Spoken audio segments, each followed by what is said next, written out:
Assalamualaikum warahmatullahi wabarakatuh. Waalaikumsalam warahmatullahi wabarakatuh. Alhamdulillahirabbil alamin. Assalatu wassalamu ala asrofil anbiya'i wal mursalin sayyidina wa maulana Muhammadin wa ala alihi washabihi ajmain, amma ba'du.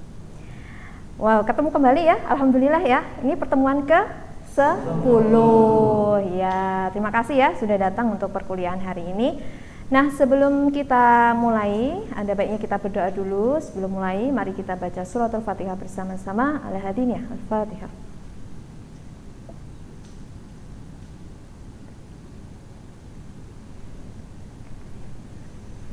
Amin.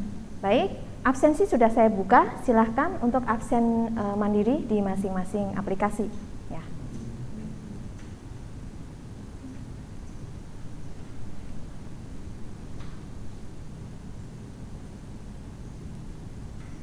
Nah, sudah ya. Oke. Nah, oke, hari ini kita akan membahas tentang apa? Hari ini kita akan bahas tentang materi yang menarik ya. Nah, judulnya sudah terlihat di layar ini, ada tulisan individu sosiopatik ya. Tapi sebelum nyampe ke situ, kita akan ulas sedikit mengenai beberapa materi sebelum hari ini gitu ya.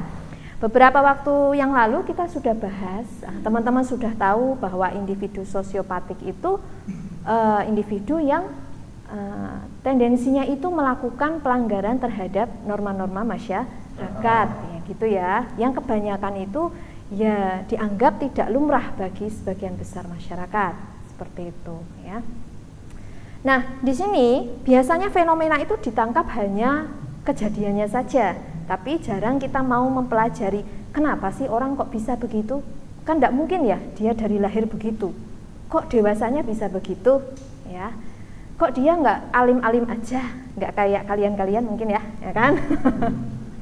Kok dia jadi kayak gitu, kenapa ya? Nah, jadi tujuan pertemuan kita hari ini itu sebetulnya ingin menganalisis kenapa ya orang itu bisa tumbuh berkembang menjadi individu yang sosiopat, begitu. Oke, sampai sini bisa dipahami? Bisa ya. Pernah dengar nggak sosiopat? Sosiologi pernah ya, benar, karena ada kaitannya dengan sosial gitu ya. Apakah teman-teman pernah mendengar tentang psikopatik atau wah psikopat gitu? Pernah di bahasa gaul? Iya, sebetulnya kalian paham nggak tuh psikopat, sosiopat, paham nggak? Waduh, paham gitu ya. Mari kita pahami bersama ya. Jadi pada dasarnya psikopat itu berbeda dengan sosiopat gitu ya. Nah, nanti kalau misalkan psikopatik itu nanti akan kita pelajari di mata kuliah yang lain, di semester yang lain ya. Menarik ya, saya tunggu kalian di kelas saya nanti ya. Kemudian kalau yang ini itu lebih kepada penekanan pelanggaran sosialnya, seperti itu ya. Nah, kenapa kok dia bisa seperti itu? Nah, terjadi dua proses utama adik-adik ya, namanya proses diferensiasi dan sosialisasi. Nah, ini pasti sudah tahu ya, sosialisasi itu apa? Interaksi sosial. Kalau diferensiasi? Iya, betul, pembeda, karena ada perbedaan. Nah, mari kita pelajari kenapa ya orang itu bisa muncul, berkembang, tumbuh jadi orang sosiopat. Pertama, diferensiasi biologis. Jadi memang dia memiliki kekurangan di tubuhnya. Entah itu mohon maaf kurang karena dari lahir memang dianugerahi kurang anggota badan, atau dia aslinya utuh tapi karena kecelakaan akhirnya tidak utuh secara organ, atau sebetulnya secara umum baik-baik saja tapi fungsinya tidak terlalu baik, seperti itu ya. Nah, pernah dengar nggak dulunya jadi korban, depannya jadi pelaku? Ya, benar, itu yang dimaksud diferensiasi biologis gitu ya. Yang kedua, diferensiasi demografis yang lebih dipengaruhi oleh tempat dia tinggal gitu ya. Misalkan lahir di lingkungan yang suka nyopet, kemudian suka ngemis gitu. Pernah dengar kampung pengemis? Nah ya, sampai viral ya di berita. Oke. Nah, sebenarnya kenapa kok di orang itu bisa jadi sosiopat?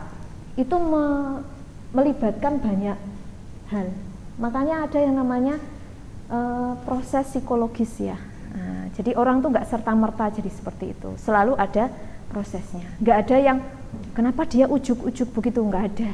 Ya, jadi kalau teman kamu itu merasa kok aneh gitu, oh nggak ada yang ujuk-ujuk. Semuanya berproses dan bertahun-tahun ya. Gitu. Jadi yang pertama udah ada kekurangan, bikin minder, habis itu respon sosialnya buruk, mungkin diejek, dibully dan lain sebagainya. Kemudian membuat si anak itu jadi gangguan secara psikis dan akhirnya makin parah kalau lingkungannya tidak baik, begitu ya. Nah, kemudian kita lihat, biasanya orang yang melanggar seperti ini kan beda sendiri ya dari masyarakat ya. Bisa nggak dia diterima di masyarakat? Tidak. Pernah dengar kasus ada yang diusir dari kampung? Ya, biasanya kasus apa tuh? Pencurian, mungkin pencurian dengan pembunuhan bisa aja ya, seperti itu. Hah? Perselingkuhan juga ya. Oke, jadi itu macam kayak sanksi sosial. Iya betul, iya betul, betul. Oke ya. Nah mereka itu kenapa kok bisa begitu? Karena merasa dia itu ini ya, pola pikirnya itu udah nggak rasional. Jadi menganggap dia itu tidak bisa berdaya, menyerah dengan keadaannya. Makanya dia tidak bisa berubah seperti itu. Ya, tapi kalau dia mau mengolah pikirannya dan mengelola psikisnya, dia pasti bisa berubah jadi lebih baik. Oke? Nah, sebelum saya lanjut ke sini, adakah pertanyaan dari teman-teman? Mungkin ada yang ingin bertanya pada saya? Boleh? Iya, silahkan. Baik, perkenalkan nama saya Benjamin Takun. Saya ingin bertanya bahwasanya ketika kita melihat di era sekarang, era disrupsi, di mana era sekarang itu perkembangan digital, teknologi, kebudayaan sosial itu semakin melejit jauh. Nah, apakah itu bisa mempengaruhi pola perilaku remaja maupun yang tidak remaja dalam kehidupan sosial? Oke, terima kasih pertanyaannya. Nah, jadi memang untuk media sosial semuanya bisa menggapai. Anak SD pun juga sudah bisa, ya bahkan biasanya biar anteng dikasih HP kayak gitu ya. Nah, maka semuanya bisa terpapar oleh media sosial. Nah, saat ini ada yang sering kita sebut sebagai cyberbullying. Ya, pasti tahu cyberbullying? Pernah dengar? Ya, apa Mbak? Pernah dengar? Iya, betul banget. Pembulian yang dilakukan di media sosial.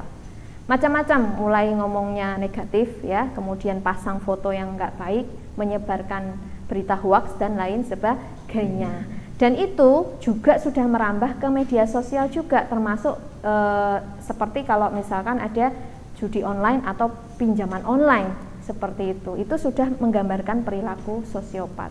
Nah, maka yang bisa menghadapi itu sebetulnya dirinya sendiri. Jika sudah tertanam nilai-nilai yang baik, itu yang seperti itu tidak akan mudah masuk, begitu. Ya, tapi kalau dari awalnya tidak ada kemantapan dalam diri terkait nilai-nilai yang baik, biasanya akan mudah ikut arus, gitu. Pernah dengar ya, anak itu jadi pencopet karena lahir di keluarga pencopet? Ya, misalkan seperti itu. Meskipun prosentasenya bisa saja tidak, tapi selalu ada kemungkinan ke arah sana. Begitu ya. Oke, terima kasih pertanyaannya. Nah, daripada nanti adik-adik bisa ngobrol lebih lanjut gitu ya. Nanti akan ada tugas dari saya untuk adik-adik ya. Tugasnya simple, hanya melihat YouTube dari video yang sudah saya pilihkan.